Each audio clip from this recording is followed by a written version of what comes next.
السلام علیکم دوستو، میں ہوں سعد مشتاق اور آپ دیکھ رہے ہیں علم و ادب چینل۔ گزشتہ ویڈیو میں نے آپ کو بتایا تھا کہ مزاحنہ اور محاکلہ سے کیا مراد ہے۔ اس ویڈیو میں آپ کو بتاؤں گا کہ سود کی کتنی اقسام ہیں۔ ربا کی امام رازی رحمہ اللہ نے تفسیر کبیر میں فرمایا کہ ربا کی دو قسمیں ہیں، ایک ادھار کاروبار، دوسرے نقد تجارت میں زیادہ لینے کا ربا۔ پہلی قسم وہ ہے جو زمانہ جاہلیت میں مشہور و معروف تھی اور اہل جاہلیت اس کا لین دین کرتے تھے، اور دوسری قسم وہ ہے جو حدیث نے بیان کی ہے کہ فلاں فلاں چیزوں کے بیع و شراء کی زیادتی ربا میں داخل ہے، جس کو میں پہلے بیان کر چکا ہوں۔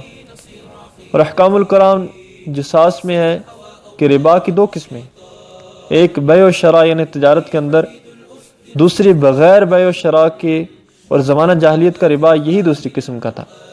اور اس کی تعریف یہ ہے کہ وہ قرض جس میں بحساب میعاد کوئی نفع لیا جائے، اور یہی مضمون ابن رشد نے ہدایت المجتہد میں لکھا ہے۔ اور قرض ادھار پر نفع لینے کے ربا کا حرام ہونا قرآن، سنت اور اجماع امت سے ثابت ہے۔ آج کی ویڈیو میں اتنا ہی۔ چینل کو سبسکرائب کریں تاکہ ربا کے حوالے سے جو اگلی ویڈیو آئے آپ تک پہنچ سکے۔